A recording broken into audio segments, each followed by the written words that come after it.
Hop, bugungi mavzumiz davriy xossalar. Davriy xossalar deb har bir davrda takrorlanadigan xossalarga aytiladi. Masalan, ikkinchi davrda litiydan neonga qarab takrorlanadigan xossa 3-davrda ham takrorlanadi. Natriydan argonga qarab.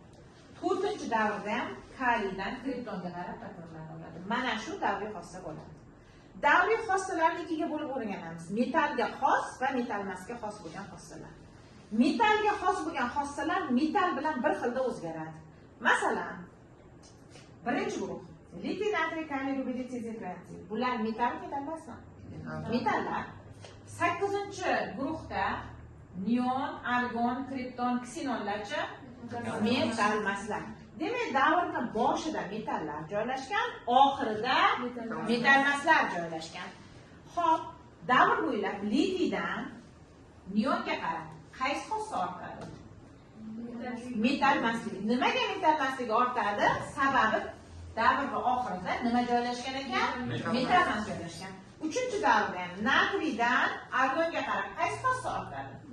Metal emasligi ortadi. 4-davrda kaliydan kriptonga qarab metal emasligi ortadi.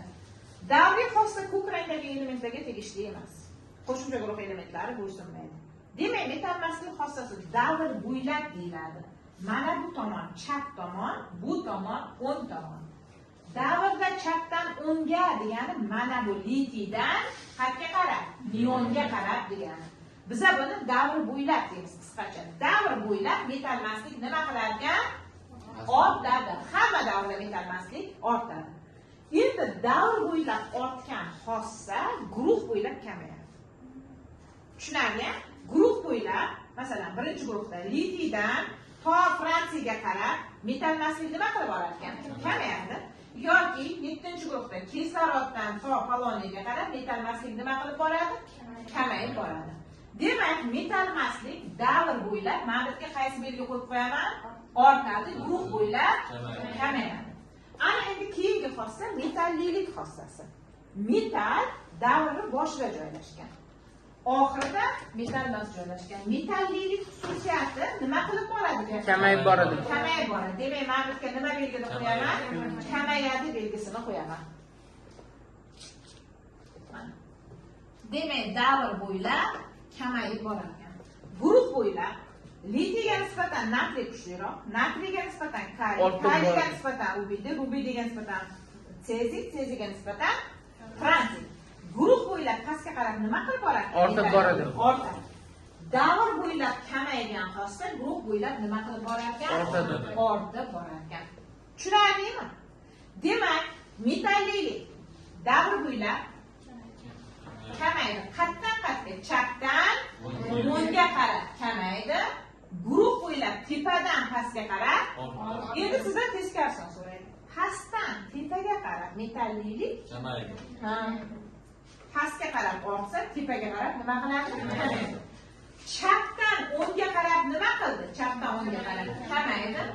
O'ngdan chapga qarabchi ortadi. Bu tomonga qarab kamaydimi? Teskari tomoniga qarab ortib boradi. Xo'p, demak metallilik davr bo'ylab kamayib, guruh bo'ylab ortdi. Metal emaslik davr bo'ylab ortdi, guruh bo'ylab kamaydi. Metal bilan bir xil o'zgaradigan atom radiusi. Atom radiusi ham davr bo'ylab kamayadi, guruh bo'ylab ortadi. Bog' uzunligi ham davr bo'ylab kamayadi, guruh bo'ylab ortadi. Qaytaruvchilik asosligi beqarorligi xuddi shunaqa o'zgaradi. Endi siz yodda saqlab qolish uchun metallilikni yodlaysiz va metalga xos bo'lgan davriy xossalarni yodlab olasiz. Metalga xos bo'lgan davriy xossalar bular: atom radiusi, bog' uzunligi, qaytaruvchilik asosligi, beqarorlik. Mana shu davriy xossalar metalda eng baland bo'ladi. Tushunarli? Metal emaslik davr bo'ylab ortdi, guruh bo'ylab kamaydi. Metal emasga xos bo'lgan xossa ionlanish energiyasi, elektronga moyillik, nisbiy elektromanfiylik, bog' energiyasi, oksidlovchilik, kislotalilik, barqarorlik, tuturlik xuddi shu tartibda davr bo'ylab ortib, guruh bo'ylab nima qilib borar ekan? Kamayib borar ekan. Masalan, sizga bitta misol keldi. 61-betdagi 28-misol. Quyidagi elementlarda atom radiusi ortib borish tartibida joylashtir degan. Nima ortib borish kerak? Atom radiusi ortib borish kerak. Qaraymiz. Oltin gugurt, alyuminiy, magniy, fosfor, kremniy, natriy. Bular har xil guruhda. Masalan, oltin gugurt nechinchi guruh? 6, alyuminiy 3, magniy, fosfor 5-chi guruh, kremniy 4, natriy 1-chi guruh. Atom radiusi ortib borishi uchun mana bu davr bo'ylab degani 1-chi guruhdan to 8-chi guruhgacha nima qilib bordi? Ortib borish uchun 8-chi guruhdan qayerga qarab yurish kerak?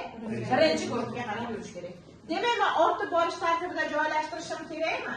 Uni 8-chi guruhdan 1-chi guruhga qarab joylashtirib borishim kerak. Gapiring, birinchi qaysi turadi? 6. Ya'ni 6 gugurt qaysi raqam? 1. Undan keyin ya'ni 4-chi raqam, undan keyin 5-chi raqam, undan keyin magniy turadi va oxirida mana.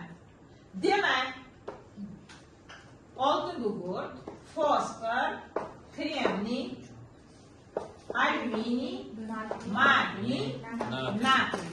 Mana. Davriy jadvalda qaraydigan bo'lsak, demak 6-chi guruhdan qaysi guruhga qarab yurdik? 1-chi guruhga qarab yurdik. Atom radiusi nima qilib bordi shu tomonga qarab? Ortib bordi. Qaysi javob ekan? B javob ekan.